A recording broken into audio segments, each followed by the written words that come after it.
Sasha with 407 Apartments TV. I'm here at the Edge Orlando Apartments near UCF. So let's go check out what they have to offer. The suspicious death of a 27-year-old Orlando woman. Sasha Samsudean's body was found Saturday night inside of her apartment at Uptown Place on North Orange Avenue. Right now, police are not releasing many details, but friends and neighbors say they were stunned to hear about it. Typical girl, just nice, fun-loving girl. She wasn't too boastful, too loud. Just a nice, quiet type. She seemed to get along with everybody. I guess kind of nervous because we don't really know how she was killed or if we should be concerned that there's someone dangerous living in our building. Her door was locked. No broken windows. No damaged frame. No sign that anyone had forced their way inside. And yet, 27-year-old Sasha Samsudean was found dead inside her Orlando apartment in 2015 murder behind a locked door that should have been her last line of defense.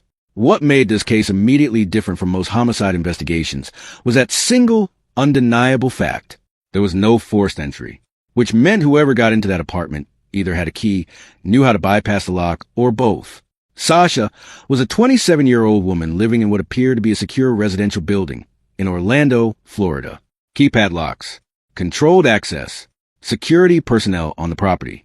By every reasonable measure, it was the kind of place where a young woman could close her door at night and trust that she was protected. That trust was shattered in the most devastating way possible. When detectives arrived and processed the scene, they were already working against a question that had no simple answer. How did someone get inside a locked apartment without leaving a single trace of forced entry? The answer that emerged from the investigation was not complicated, but it was deeply disturbing, because the person responsible wasn't an outsider who slipped through a gap in security. He was a security. We are just getting started on this case, and trust us, every layer of evidence that investigators uncovered is more jaw-dropping than the last.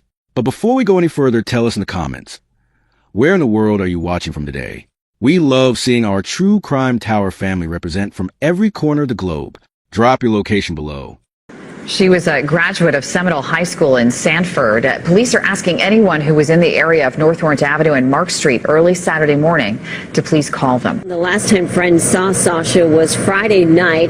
She returned home here to her Uptown Place apartments just before 2 a.m. where she was in the hallway caught by a security camera.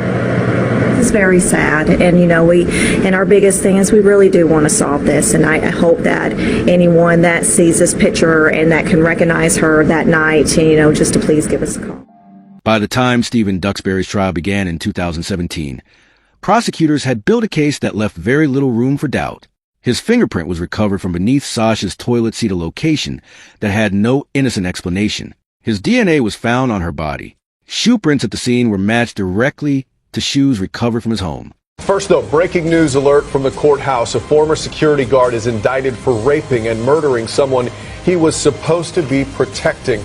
A grand jury handed down that indictment within the last 90 minutes. This is News 6 at 6. I'm Matt Austin. And Emily Sibel. Grand jurors found there was enough evidence to charge 33-year-old Stephen Duxbury with first-degree murder, attempted sexual battery, and burglary. News 6 reporter Eric Sandoval was in the grand jury room when the announcement was made. And Eric, it sounds like this is what prosecutors were expecting.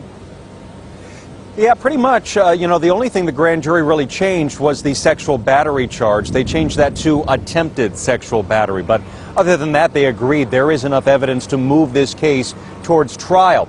This is also ammunition for the family of Sasha Samsudean to start closure.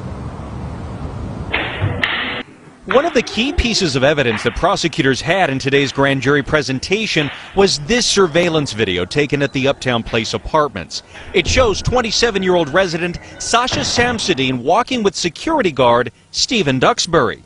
Prosecutors contend this was the last time she was seen alive. 2 days later, her body was found inside her apartment. She'd been strangled, wrapped in a comforter, and doused with bleach. Today, State Attorney Jeff Ashton and his team presented this evidence and more to grand jurors. News 6 was there as they announced their indictment of first-degree murder, attempted sexual battery, and burglary. If the state's going to bring this as a capital case, they've got to bring this before a grand jury. They've got to go ahead and get an indictment.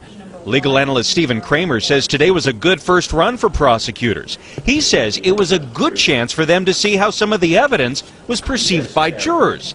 Now, he says, comes the hard part for prosecutors and for the family of Sasha Samsudean. It is only the first step of many in that process, and that closure can take a long time, even beyond when the case is closed for a family. So the reality is they've got a long road ahead of them.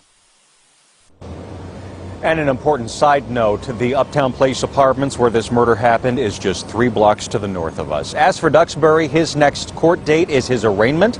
A date for that has not been set. Tonight, he is in the Orange County Jail being held without bond. We're live at the Orange County Courthouse tonight. Eric Sandoval, News 6. Lisa, Matt. Eric, thank you. And investigators found that he had searched online for how to override the exact model of key padlock installed on her apartment door. He also appeared on camera handling trash bags that were later traced back to Sasha's apartment. This was not a case built on a single piece of evidence. It was layer after layer after layer, each one pointing in the same direction, toward the same man who had been trusted with the safety of every resident in that building. The jury convicted Stephen Duxbury of murder, attempted sexual battery, and burglary with assault or battery. He was sentenced to life in prison without the possibility of parole. We continue to keep tabs on breaking news in Orange County. Within the past few minutes, Stephen Duxbury, the former security guard found guilty in the murder of a 27-year-old woman, was sentenced to life in prison. News 6 reporter Nadine Yanis has been covering this trial since the beginning. She joins us now live outside the courtroom. And Nadine, it was an emotional moment in the courtroom as that verdict was read. Lisa, for the last week or so, Sasha Samsudean's family sat silent, wearing her favorite color of red in solidarity as they relived every detail of this murder case. Sat silent, that was, until the moment Stephen Duxbury was found guilty of her murder. Take a listen. Verdict as to count 1. We, the jury, find the defendant guilty of first-degree murder as charged in the indictment, and the killing was premeditated murder and felony murder.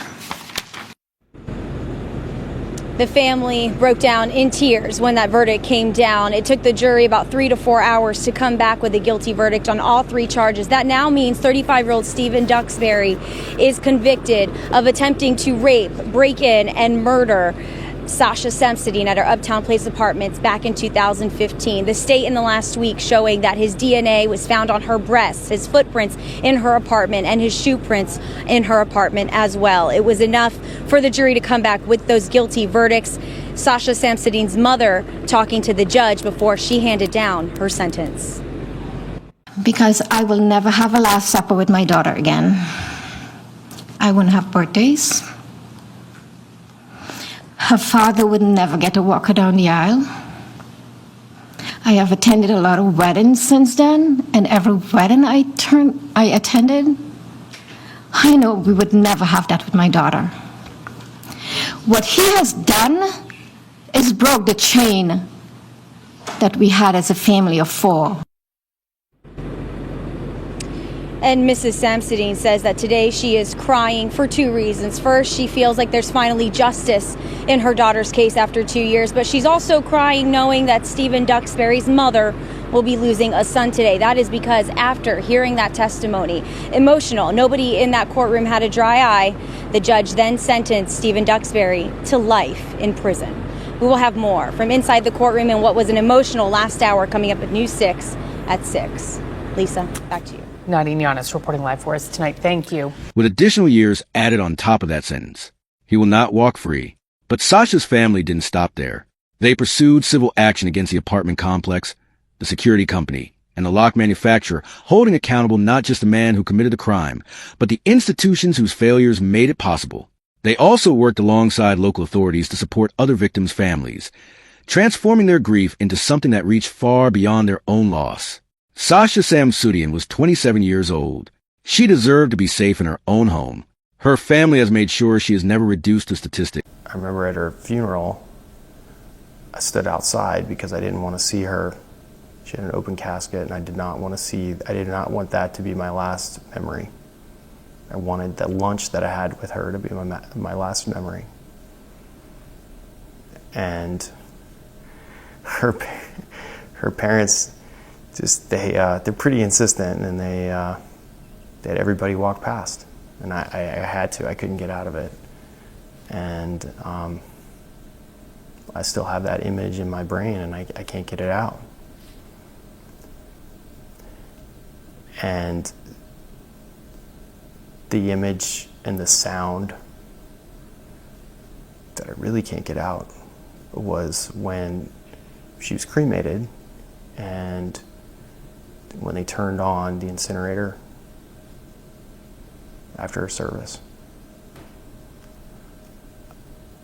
I just turned and I just about ran out. I couldn't handle it anymore. The moments before her murder caught on camera. You have a young woman killed in a place that's supposed to be safe, and it's attracting a lot of attention. Mysteriously, no forced entry in a locked apartment. The arrogance of this guy thinking that I can get away with this, it almost seems like the perfect crime. Will forensic evidence crack the case? Police found mystery footprints. They also found a couple of fingerprints. There's just no way you can get away from that. Lies, Crimes, and Video, Saturday at 8 on HLN. Today, if this case hit you the way it hit us, please like this video and share. It costs nothing, and it means everything to keeping stories like Sasha's alive.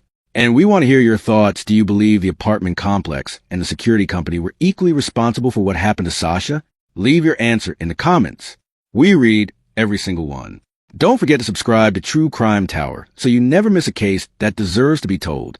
Rest in peace, Sasha.